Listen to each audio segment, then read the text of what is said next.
And there's the question Auburn fans have been asking for years, and they have not gotten an answer in the affirmative for very long. Is Auburn football finally, really, for real?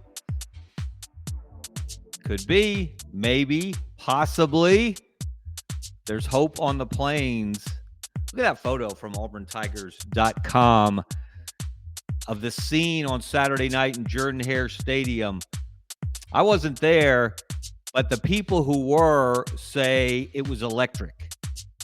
It was a different vibe. And we know that Auburn at night can be a house of horrors for visiting teams. But what they've done with their new light and sound show, the swag surfing at the end of the third quarter, the players were full participants in the party. Of course, the game was well in hand by then. But as if Auburn needed another advantage at home against good teams, they may have just gotten it with another video board in the north end zone to match with the Aubitron in the south end zone. And they're feeling good about themselves. And they should. Why not? They're 2-0. Not everybody in this state can say that. Hey, everyone, I'm Kevin Skarbinski. This is ScarboKnows. Before we really get into things today, after the second full weekend of college football, we want to say thank you to our sponsor, Money Management Services. Whether you're in Birmingham, where they're located, anywhere in the state of Alabama, anywhere across this country, really, if you need family-owned, fee-only financial services, the Rice family has what you need. Check them out. There you see the QR code on the screen. They will take great care of you. And we'll hear a little bit more from them later on in the show. But let's get to it. And how about Saturday? At one point Saturday, the state of Alabama was feeling really good about itself as a football state, as it should, day in and day out, 365 every single year. Jack State had beaten Liberty, which has established itself. We know what Hugh Freeze did at Liberty. Troy was beating Clemson 16-0 at one point. And then UAB, of all people, went on the road and they were tied with Navy at halftime. It looked like it could have been one of the greatest days in state of Alabama football bowl subdivision history. Unfortunately, Troy couldn't hang on. Clemson came back to win, and UAB's first half surge didn't hold either, and Navy, as you would expect, washed over the Blazers in the second half. But still, some signs of hope, some, brightness in the clouds that have been UAB football over the last several years. So good things looking up there for the non-SEC FBS teams in the state. But as usual, all eyes are on Auburn and Alabama. They both played night games. And by the way, can I make a request? Who do I need to call? Do I need to call Peter Burns at the SEC Network? Do I need to call Greg Sankey? Do I need to drive downtown about 30 miles from where I live and knock on Greg Sankey's door, or maybe Mark Womack in the SEC office, my friend Herb Vincent, and say, guys, can we do our best not to schedule Auburn and Alabama at the exact same time or very close to the exact same time? So for those of us who would like to watch both the Tide and the Tigers, that we don't have to use the multi-view feature on YouTube TV, that we can watch one game in its entirety, then we can switch over to the other. That would have been nice. We weren't able to do that on Saturday because they were both playing night games. So, of course, Alabama bounced back very strongly, as you might have expected, against Louisiana Monroe and Bryant Vincent, our old friend from UAB. An angry Alabama is not what the Warhawks needed to see, and Alabama played about as close to perfect a football game as you could like. 73-0. They scored on every single possession, 10 touchdowns and a field goal, and they shut out the visiting team.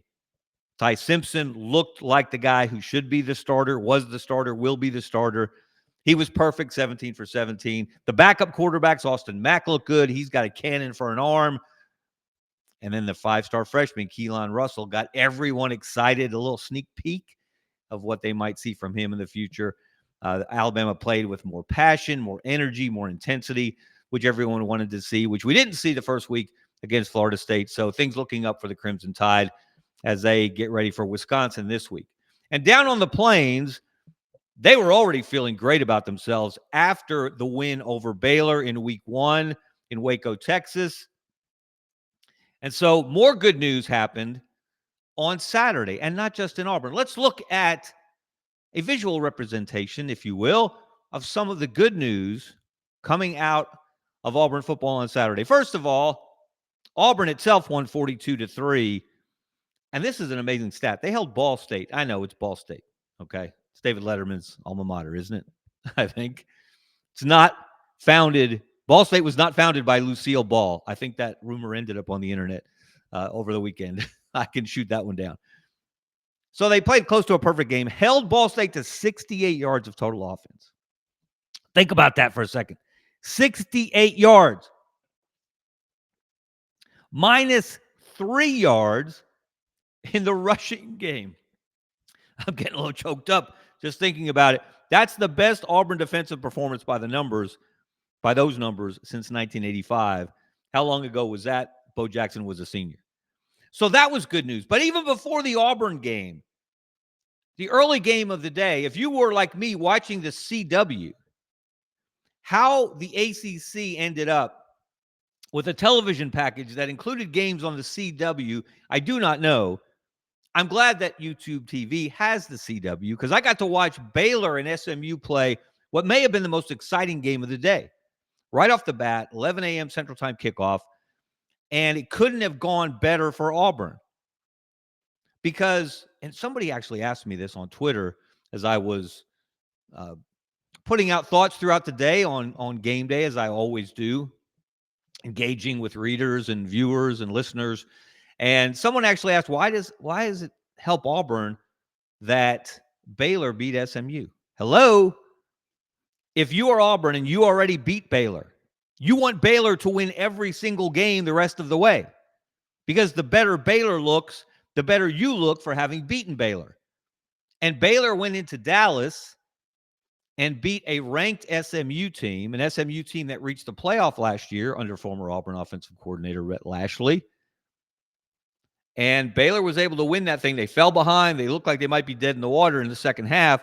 They came back. Sawyer Robertson had a huge game. That guy's got almost 1,000 passing yards in 2 games, half of them against Auburn, and he's put up even more against 400 plus again against SMU. So when SMU ended up missing a field goal and Baylor won 48-45, that is a feather in Auburn's cap. That is a boost to Auburn's resume, which is why on Sunday afternoon, for the first time since the week of November 7th, 2021, Auburn is ranked in the AP poll at number 24. That's good news for Auburn. That's a perception that Auburn football is on the right track, that this Auburn team, for the moment, looks like a team that can end this losing streak or streak of losing seasons at 4 and get back into, as Hugh Freeze predicted, the playoff discussion. We're very early, but they're on the right track. However, for every silver lining, there is a dark cloud. For every bit of good news, there's often a bit of bad news. So let's look at the bad news for Auburn. And I know you have to stretch a little bit to find some bad news right now on the Plains, but look at the schedule the next 2 weeks. Now, everybody is looking at September 20th, Auburn at Oklahoma.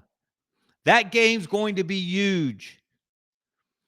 Jackson Arnold going back to Norman, the program that kicked him to the curb. Oklahoma coming off a huge win over Michigan. And John Mateer, the new quarterback at OU, looking like a Heisman candidate. That game's on at 2:30 on ABC. It was announced today. So that will be one of the bigger games, maybe the biggest game in the country next weekend. But the potential bad news for Auburn is they got to play this weekend. And they have to play one of those games that looks like, well, if you're watching this, that is a trap. That is a very large trap that if you step in it, it will snap your ankle clean off. And you might say, well, South Alabama, how much of a threat could they be for Auburn? Well, if Auburn doesn't have its mind on its business on Saturday morning, and you hate to have morning kickoffs when you're a home team. The road team loves it. The earlier, the better. The home team likes night games. Like I said, the atmosphere in Jordan-Hare Stadium from every account on Saturday night with the new video board in the north end zone, the new laser light show, the new and improved sound system. It was, as the kids say, lit. It won't quite be the same in the daylight on Saturday, kicking off at 11:45 a.m. on the SEC network. And when you play an in-state school that is a football bowl subdivision school, but not a member of the Power Four, South Alabama, of course, is in the Sun Belt, that is their Super Bowl. They will come ready to play. The Jaguars gave Tulane all they wanted on Saturday. Came up just a couple of points short. They don't have a long, illustrious history. They've only been playing FBS football for a little more than a decade. They've played 8 games against SEC opponents in that time. They've lost 7 of them, usually by big scores, but they did beat Mississippi State back in 2016.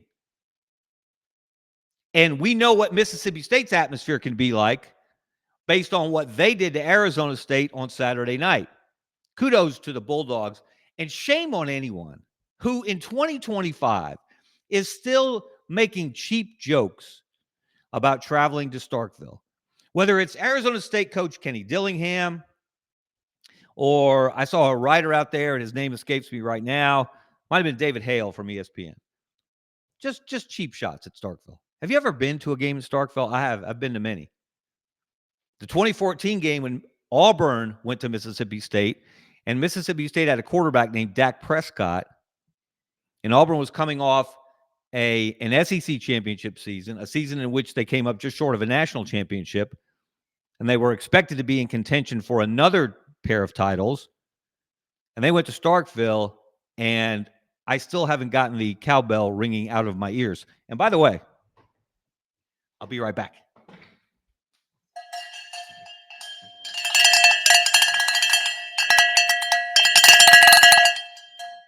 We've got to ring one out for the Bulldogs for their big win over Arizona State. This is one of the coolest. I spoke at the Starkville Quarterback Club back in 2016, the year they lost to South Alabama. Manny Diaz was the coach, I think, or he was on the staff. That's one of the coolest gifts I've ever gotten for speaking to a quarterback club. An actual cowbell with my name on it. So appreciate that from the Starkville Quarterback Club, one of my best keepsakes from my long career in this business. So we know what Mississippi State can be. We know the atmosphere there, especially at night, and Arizona State discovered that last Saturday night. So again, shame on you if you're still taking cheap jokes or making cheap jokes at Starkville's expense. The joke is on you. Mississippi State just beat a ranked team, the defending Big 12 champion. So what does this all mean for Auburn? While Auburn's riding high, there is a reason to be a little concerned. And as I often do when I'm looking ahead to this Auburn-South Alabama game Saturday, while everyone else is looking ahead to the Auburn-Oklahoma game the following Saturday, when I start to look ahead, I tend to flash back. And I flashed back in this instance to one of the lower moments in Auburn recent history. In 2015, Auburn had opened the season against Louisville, and a guy named Lamar Jackson came off the bench for the Cardinals and gave Will Muschamp and the Auburn defense all kind of fits. But Auburn won the game.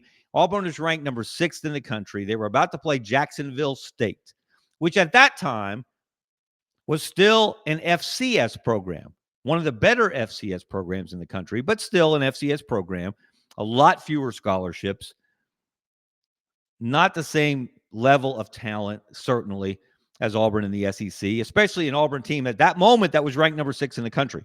And Jack State went to Auburn. And by the way, if you're looking for coincidence, that was the first game that Auburn played with the Aubitron, as I like to call it, the largest video board in sports at the time in the South End Zone. That was the day they debuted that. And the Aubitron almost went 0-1. Jack State had the lead in the fourth quarter. Auburn had to score late to tie it. They went to overtime. John Gross got far too conservative, the outstanding Jacksonville State coach at the time. Auburn was able to squeak out a victory. And I called it, you see the headline on a column I wrote for AL.com at the time, just call it the most embarrassing victory in Auburn football history. Now, much better to be embarrassed after a W than an L, of course. But that was an indication that something was amiss with that Auburn football team.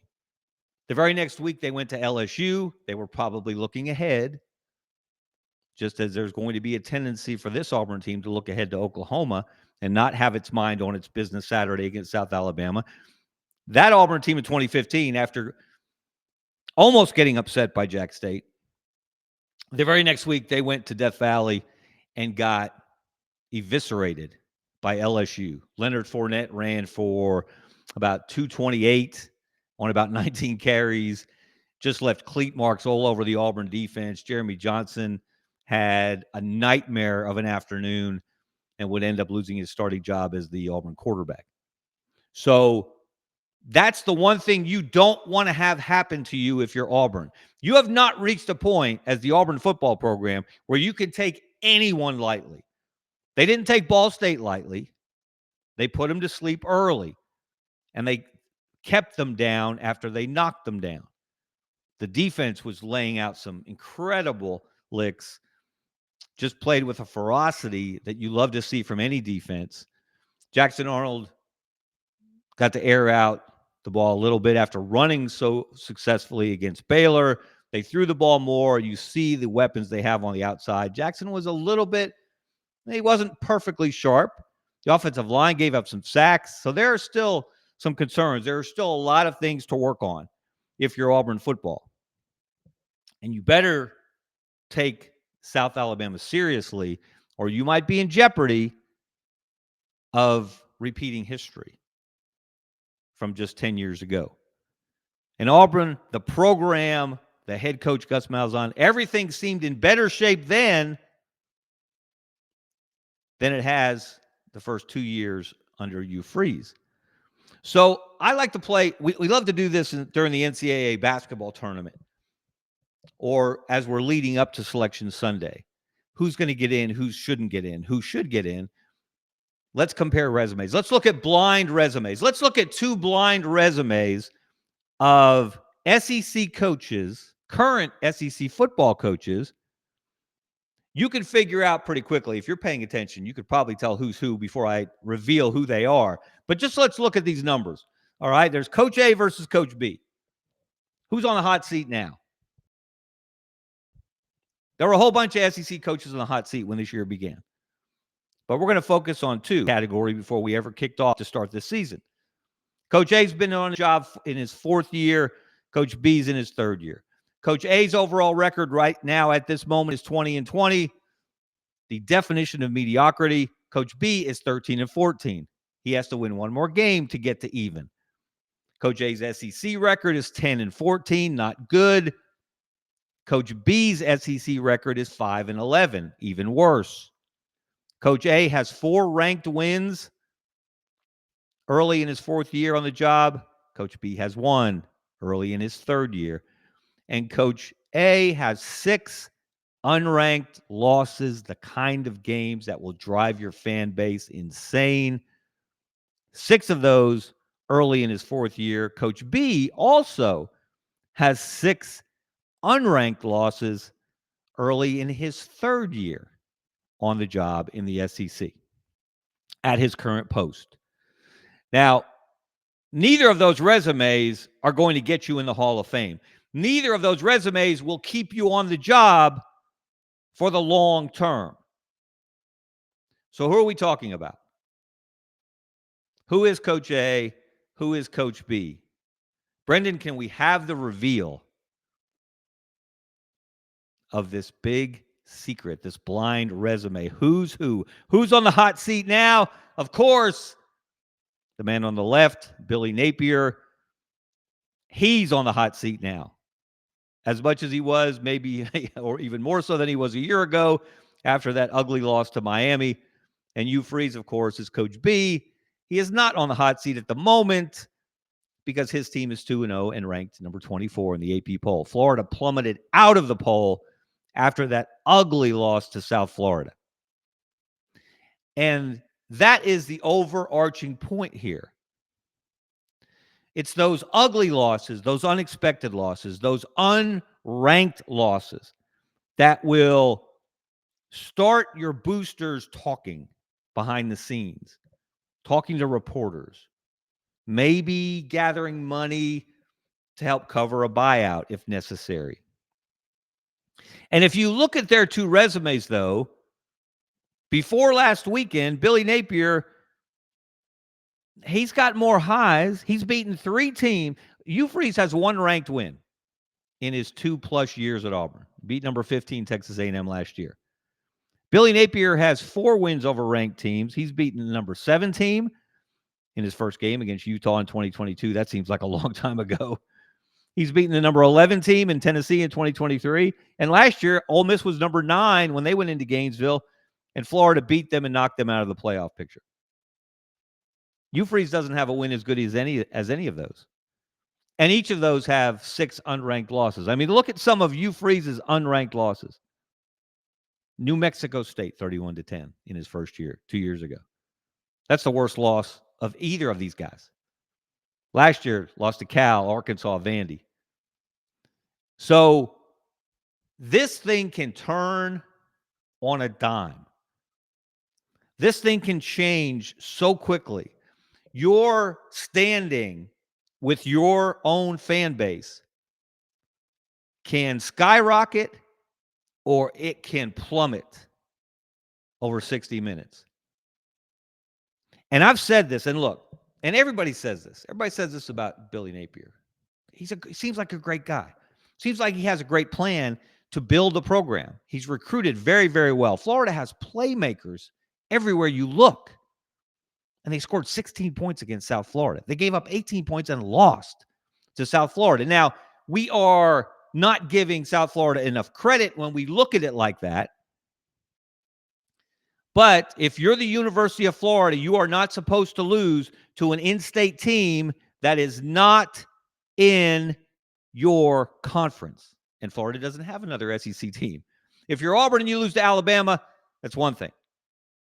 If you're Auburn and you were to lose to an in-state school, which they haven't done in a long, long time, they played a bunch of them.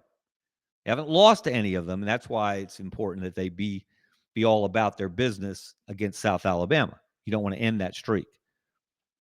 And I noticed someone just mentioned in the press, hire an OC. Who told Billy Napier that he was an elite play caller? I would like to meet the person that convinced him of that. Was it him looking in the mirror? Is that his own inflated sense of self in that regard, in that part of his job? He's not Steve Spurrier. And that's another thing that Billy Napier and Hugh Freeze have in common. They both like to call plays. Hugh Freeze struggled at it his first 2 years at Auburn. But he's got more playmakers now. And you would think Billy Napier, if he is as smart and perceptive as so many people like to paint him, especially at looking at the big picture of how to build a program, you think he would realize that maybe it's time to let someone else call the plays. And yet, at his press conference today, his weekly press conference down in Gainesville, He reiterated he has no plans to give up the play calling duties. This is the definition of insanity playing out within the University of Florida football program. And I tweeted this on Saturday. I've tweeted it before. Billy Napier, the play caller, is going to get Billy Napier, the head coach, fired. Because while Billy Napier is worried about calling plays, he's certainly he's not focusing on clock management, which was horrendous down the stretch against South Florida. And not just down the stretch, into the first half as well. He runs the most boring offense you can imagine. He's got, again, playmakers left and right. Vernell Brown, the third, although he dropped a key pass in that game that gave South Florida a chance to drive down for the winning field goal when Florida could have kept the drive alive and maybe run the clock out, he's going to be fantastic. They've got so many other guys. The running back, Jaden Baugh, he was running all over the Bulls in the first half. Then you had to go look in the witness protection program to find him in the second half. So one decision right there, if Billy Napier would hire, or he's got an offensive coordinator on staff, I guess he doesn't trust him as much as he trusts himself to call the plays. But at this point, staring at what they're staring at going forward, you would think a drastic change were needed. Because if you also look at the games that they've lost, the losses to unranked teams, the losses to ranked teams, the 20 losses in 40 games as the Florida coach, which should not be acceptable to that program, most of them seem to have had the problem primarily on the offensive side of the ball. There have been times they couldn't stop the run earlier in his tenure, but they've corrected that. But it's an offensive problem. And right now, Hugh Freeze looks, I'm not going to say like an offensive genius. I'm going to say he has made improvement in that area from his first 2 years. It helps when you have a quarterback who can run the ball and can throw the ball. And we saw what Jackson Arnold could do in that opener against Baylor when he ran for 137. They focused on throwing the ball more against Ball State. That was a smart strategy. Ball State was not going to beat them. And he made some good throws. The receivers made some plays. But he's got to improve on his accuracy. He will be tested, if not this Saturday against South Alabama, to go against everything I've said up to this point, next Saturday against Oklahoma. Brent Venables is not going to let Jackson Arnold run for 137. I don't think. I think he's going to force him to throw the ball. He's going to force him to find Cam Coleman and Eric Singleton, Malcolm Simmons, that great group of wide receivers that Auburn has. But that's next week.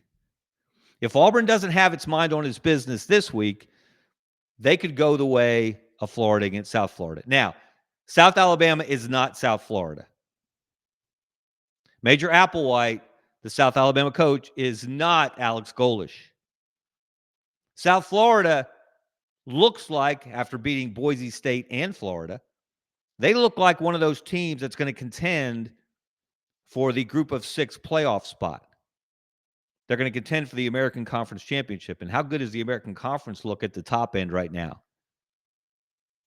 With Memphis and South Florida and Navy and Tulane. But South Alabama almost took out Tulane on Saturday. So if Auburn stumbles around, if Auburn doesn't have the same passion and intensity at 11:45 in the morning that it had at 6:45 in the evening over the weekend, they might find themselves in a dogfight with the Jaguars. They might find themselves in a 4-quarter game with a team they have no business competing against in the fourth quarter. They should be emptying the bench in the fourth quarter against this team. If Auburn truly really is real, if it's finally true that they've turned the corner, yeah, we'll see it at Oklahoma. But first, we'll see it against South Alabama. And they won't repeat the history of 10 years ago when Jack State came that close to posting the biggest win in school history And Jack State's a school that's won a national championship at a lower level. But a national championship is a national championship. So we'll find out more about Auburn. We're finding out more about these teams every single week. And that's the joy of college football. There's still a lot we don't know. 11 SEC teams are ranked right now in the AP Top 25. That's never happened before. No conference has ever had 11 teams ranked in 1 week. They won't all stay ranked. That's the mission now for Auburn. You got there. You ended your SEC long drought, the longest in the conference of 56 straight polls without your name in the top 25. Now, can you stay there? Can you move up? Can you move ahead of some other SEC programs? Because of those 11 programs in the SEC that are ranked, Auburn is number 10. So progress, yes. Distance to travel, absolutely. We'll see if Auburn is up to the task. All right, everyone, that's it for today. Thank you for watching. Thank you for listening. I'm Kevin Skarbinski. This is ScarboKnows. Thank you to Brendan Martin, our executive producer, on the Sidelines.live network. Almost blanked there for a second looking at this beautiful sunny day. And thank you to our sponsor, Money Management Services. Until next time.